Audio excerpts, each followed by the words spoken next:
the 17th of October 2021 will be a historical date for the Church. Future generations will look back to October 17, 2021 as the start of the longest consultation that the Holy Father, successor of Peter, has called for the Church. Starting October 17, 2021, until around October 2023, there will be consultations in dioceses in many different areas of the world in order to prepare for what is called Synod of 2023. A synod comes from two Greek words.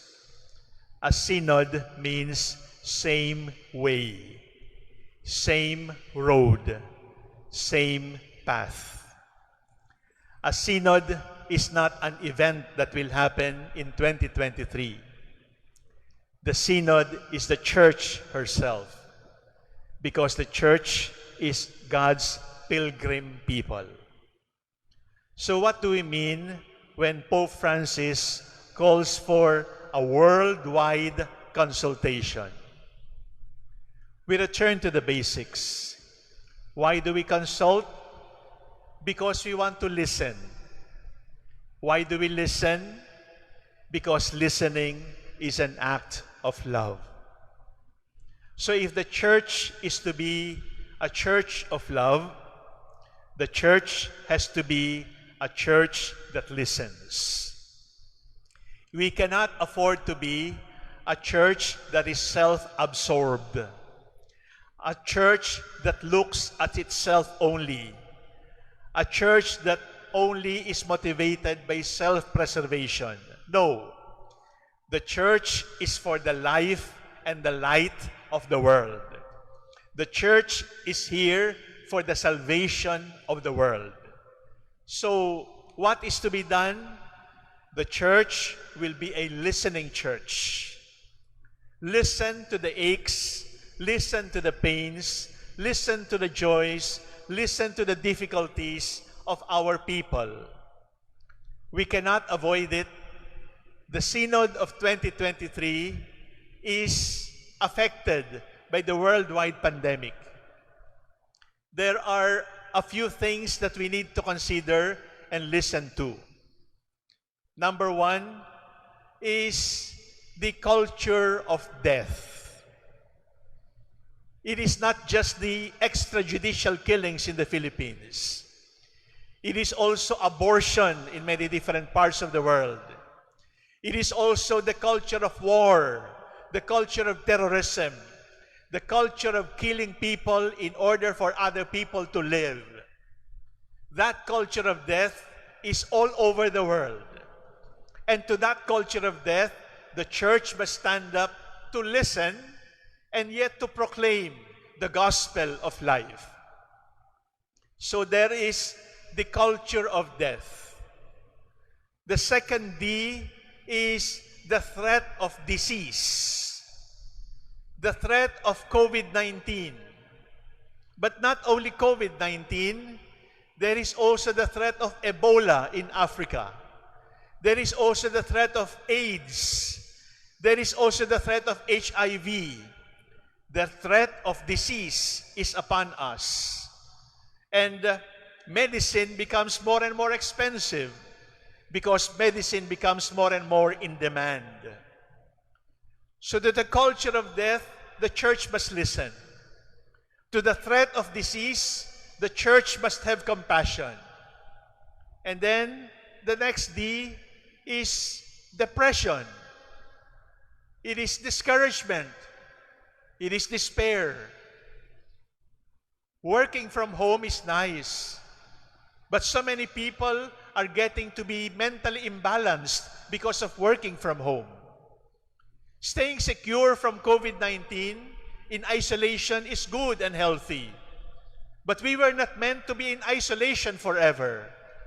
And if we continue to live in isolation too long, then there can be a mental breakdown, a psychological breakdown, because no man is an island, no man stands alone. No man lives for himself, because we were destined to live in community. The incidence of suicide, the incidence of people hurting themselves, the incidence of resorting to drugs, to alcohol, and to other addictions. These are signs of a world that is depressed, a world that is distressed, a world that is in despair, a world that is looking for meaning. To the culture of death, the church listens. To the threat of disease, the church is attentive.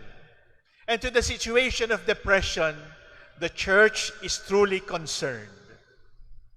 That is why we will have the synod. The synod will be a proof that the church is a listening church. The church is not here for itself. The church is here for the world. How? How shall we listen? How shall we look? And how shall we see the situation?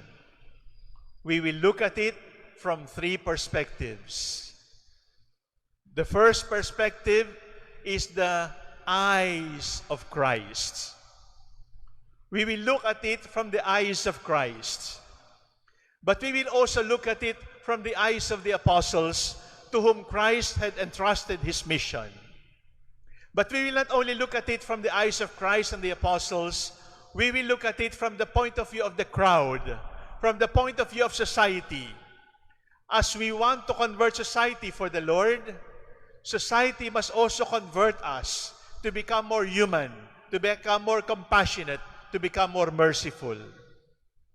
Please remember those three characters, my dear brothers and sisters: Christ, the apostles, and the crowd.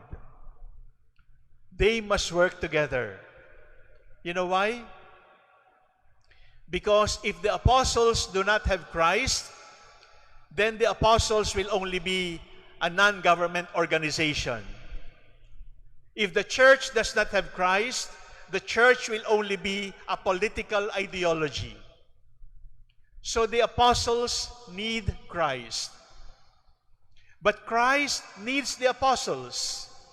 Because if Christ stayed alone without apostles, because if Christ stayed alone without the church, then Christ would just be one of those historical figures in history. But Christ is not just a historical figure. Christ is not just an ideology. Christ is a person. And the person of Christ is continued in the church. But when the Lord and the apostles are together, and if we are separated from the crowd, if we are separated from the society, is that good? No, it is not good. You know why? Because if the Lord and the apostles are together, separated from the crowd, separated from society, what will happen? The church will just be an elitist organization. It will just be an exclusive organization. But we are not that. The church exists for the world. That is it, my dear brothers and sisters. That is what the Pope wants to happen to the church. I tried my best to summarize for you, because I know you will not read what the Pope has written. This is what he says. A synod is walking together on the same path, on the same road, listening to the signs, to the groans, to the laughter, to the smiles of the people, to the culture of death, to the threat of disease, to the threat of depression and discouragement and despair, man's search for meaning. The church is there, listening. But we will listen not as an NGO. We will listen with the eyes of the Lord, with the eyes of the apostles, with the eyes of the crowd. But keep in mind that the devil is also listening, and the devil is threatening the church, the enemy. We must be vigilant as we listen, because the noises are so many. And if we are attuned to the Lord, we will recognize that the Lord is not only in the church and in the scriptures. The Lord is in one another.